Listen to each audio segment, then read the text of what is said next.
What's up, everybody? Welcome back to another EDH workshop video. It's been a while since I've uploaded.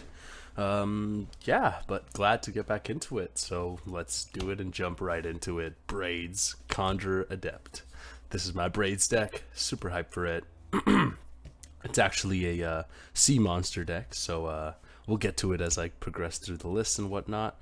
But yeah, let's just jump right into it. Let me pull it up for you here. Braids, Conjurer, Adept. This is my friends and fishes deck. So yeah, Braids says, at the beginning of each player's upkeep, that player may put an artifact, creature, or land card from their hand onto the battlefield. 2/2 for 4 mana. Basically lets everybody drop a free permanent from amongst creature, land, or artifact onto the battlefield on the upkeep. So kind of built for group hug in a sense, and you know, I have other cards in here that also accelerate that. So yeah, let's jump into the creatures. So I'll actually just jump off with Kami of the Crescent Moon, who starts, basically says, at the beginning of each player's draw step, the player draws an additional card. So him, including as well as, him as well as my Dictate of Crufix, both let people draw an additional card, kind of theming into the group hug, giving people more options to play because I'm planning to steal it, or I'm planning to, you know, counteract it regardless, or, you know, different stuff. So, you know, really just want that group hub aspect, so I'm less targeted and everyone's, you know, really just going off. But yeah, let's jump into the creatures. My first Leviathan is a Aether Squall Ancient. I get energy on my upkeep, and then I could pay 7 to return all other creatures to their owner's hands. This is, again, a good board wipe. I don't know why I said again, maybe because I probably re-recorded this video, but this is a great board clear, especially when everyone's dropping crazy things. I really want a point in time where I can reset the board, you know, like make sure everyone stays tamed if things get too hairy. I have a few effects like this, such as Whelming Wave, which I'll jump into right away. This is why we're building Sea Monster Tribal, for things such as this that benefit the tribes.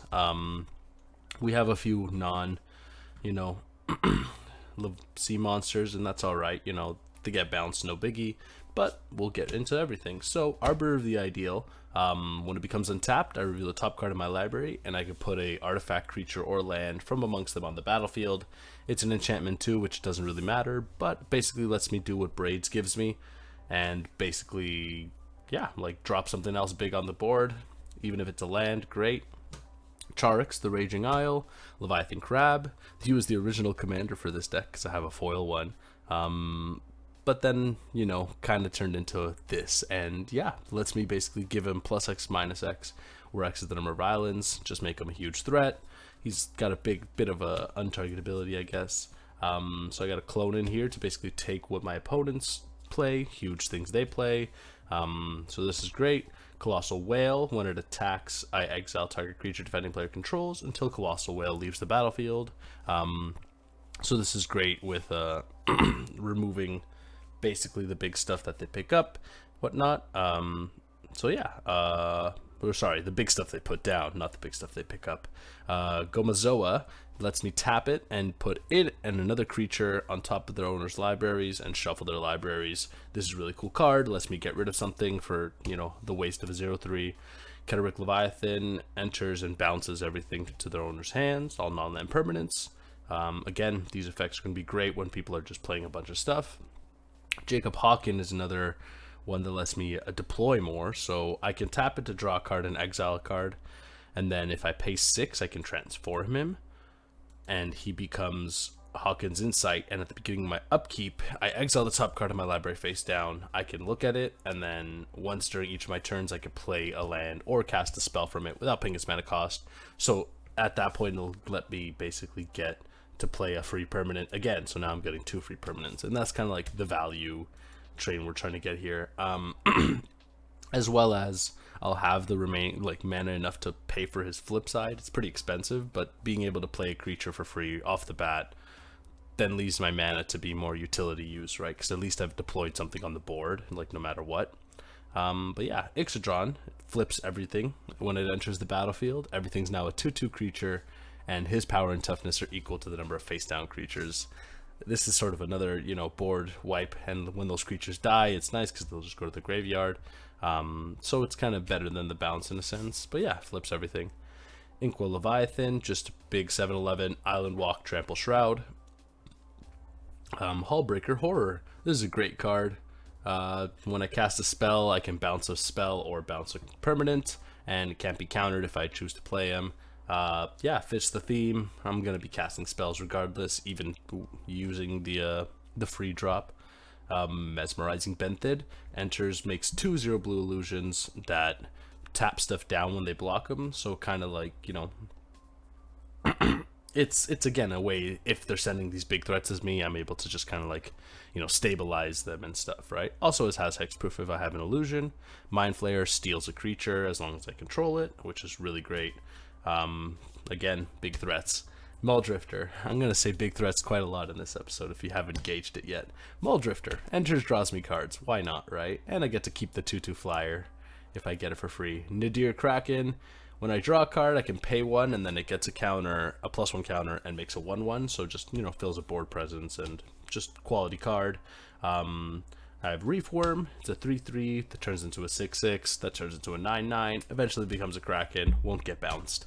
Scourge of the Fleets enters the battlefield, bounces everything with toughness X or less, where X is my lands or my islands specifically. But yeah, so another great bounce effect, and if my creatures are big enough, such as my 6/6, 7/7s, I should be good in that aspect. I got a Stormtide Leviathan. Only creatures with flying and island walk can attack. And then all lands are islands, so this can basically be unblockable to everything. I think I got another creature that has island walk as well, and then on top of that, it stops everything from attacking me specifically, but stops everything from attacking. But I do have Levitation in the deck, and Levitation gives all my creatures flying, allowing me to still be able to attack as freely as I need to be. And yeah, then I got Sphinx of the Second Sun, an absolute all-star in the deck. At the beginning of my post-combat main phase, I get an additional beginning phase. Untap, upkeep, draw. Upkeep trigger on Braids, doubles up my triggers. Draw trigger on Kami, doubles up my triggers. This is just a great card. Even for an untap step, I can attack with Arbiter of the Ideal, have it untap, boom. And then even Jacob Hawkins will exile another card. So yeah, so this is just an absolute bomb in this deck. I can drop it for free. I got another way to get it as well, so that's really dope. Spawning Kraken, 6/6. And whenever a sea monster I control, I'm just going to say sea monster to generalize the types. When it deals combat damage, I make a 9/9 Kraken. Great trade-off. Sigiled Starfish is a fish, so he's in the deck. That's why Muldrifter's here too. He's a fish. Like, come on, guys. It's clearly a fish. But yeah, Sigil Starfish lets me scry one, so I'm able to kind of set up my draw and stuff. That way, I could set up my next upkeep play and whatnot. Shipbreaker Kraken. When it becomes monstrous, I tap 4 things, and they stay tapped as long as I control it. Just, again, good, big, beefy boy. Serpent of Yawning Depths is great. All my sea monsters can only be blocked by sea monsters, so they're all basically unblockable unless you're also running sea monster tribal. Tidespout Tyrant, similar to Hullbreaker Horror, but just bounces permanents, so great addition. Trench Behemoth, I return a land I control to my hand to untap it and give it hexproof, which is a quality ability, and, if I don't have a landfall play for next turn, it's back. And once again, I don't really need lands either because of Braids' triggers, which is nice. But yeah, and then whenever I play a land, I can make something attack. So if it attacks me, I could destroy it. If it doesn't attack me, I'm sending huge monsters the other way. Tromokratus basically has hexproof if it's attacking or blocking, and it can't be blocked except by all the creatures defending player controls. So this basically makes everything else unblockable, kind of giving it a lure effect. Wall of Stolen Identity copies a creature on the battlefield, a big creature my opponent dropped, and then taps it down as long as I control this, so stabilizes and gives me the big thing you played for free, which is phenomenal. Crushing Tentacles, onto the sorceries real quick.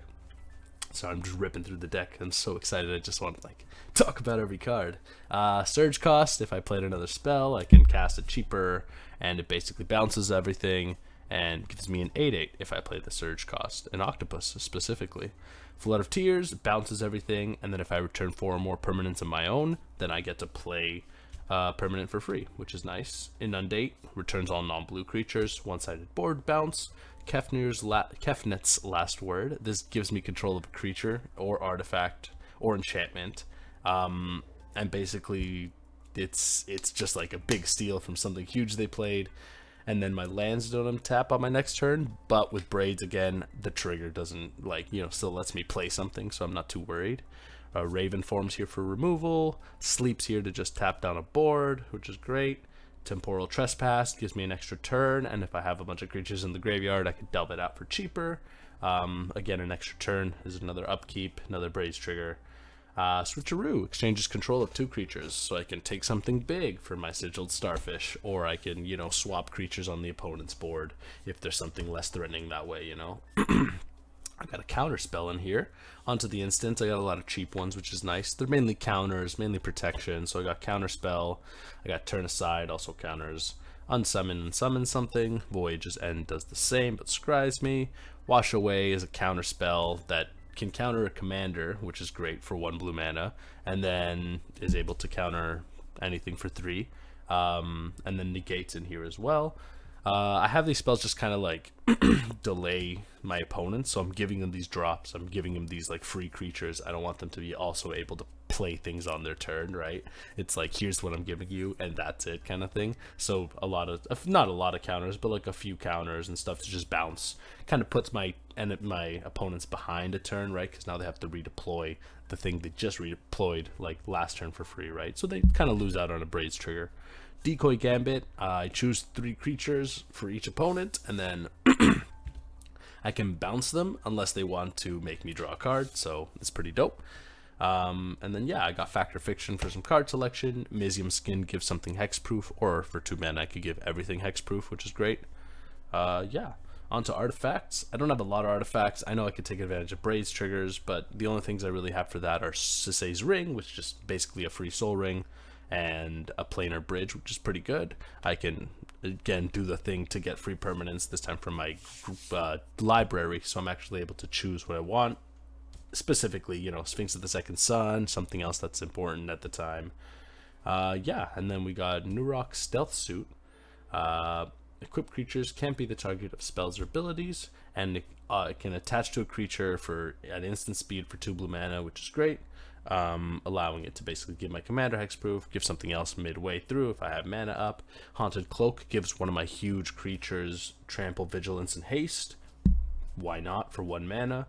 Bloodthirsty Blade, I can attach it and go to the big huge things on my opponent's side. Very great in this deck. Back to Basics is my first enchantment. I got 34 basic lands, a couple other lands, Otawara Soaring City for bounce, and Rogue's Passage to make things unblockable. But yeah, so Back to Basics barely affects me and slows down my opponent. Juice on Dictate. Fool's Demise enchants a creature, and when it goes to the graveyard, then it comes back to my battlefield. So I get to get whatever huge thing looks great. I can put this on it and just wait for it to die. And then on top of that, when Fool's Demise goes to the graveyard, it returns to my hand, so I can do it again. Frogify in here just to turn something into a 1/1 if it's too big. Same thing with Cosmina's Transmutation. And same thing with, there's one more, Imprisoned in the Moon, which turns it into a land, colorless land. Then I have Frozen Ether. Artifacts, creatures, and lands my opponents control enter tapped. So now they can play things for free, but it's at a cost. Starlit Mantle's here to basically give my commander hexproof. Mostly my commander gets the target because of the big things I'm dropping, right? But yeah, hexproof where I need it. Psychic Impetus and Vow of Flight both get my opponent's creatures, big huge things they have, so they can't attack me basically. Also gives them other effects and abilities, flying and scry too when they attack. And then I got Mersane. Put 3 net counters on Mersane. It enchants a creature, has 3 net counters on it, and they can pay the mana cost of the creature at instant speed to basically take 1 net counter off it. So now if they get something for free, I'm able to enchant it, and they still have to pay for it in like 3 multiple turns, or 3 times, until they can basically attack with it or use its abilities, I think, or it's just tapped down. So, you know, hey, not bad. And it, yeah, Mana Change is another enchantment where I put it on my opponent's creature. It gives it cumulative upkeep 1, so they gotta keep paying for it if they want to keep it around. And those are my enchantments. You saw the lands. Yeah, this deck is awesome. It's cool, right? It's just kind of this group hug strategy until you can start playing your big guys, and then you just start going off and you start bouncing everything, so you're able to control the board a lot, meanwhile still maintaining a good board. But yeah, it's super cool. Like it's a fun little strategy, just kind of like helping everyone out, right? I really want to take these group hug decks. I have another one for treasure tokens, which I think I made a stream about a while ago. But yeah, like this aspect of using group hug to my own advantage. But yeah, playing the big sea creatures, just a really fun deck. Has fun for everyone. Everyone's basically, you know, playing their big stuff right off the bat and stuff. It gets hectic real fast, which is awesome. But yeah, I was playing a game once. It was somebody dropped a Bolus of Citadel, and yeah, it was just like, all right, well, GG. turn 4 Bolus of Citadel, beautiful. But yeah, I've been MC Sebzi. Hope you enjoyed the deck.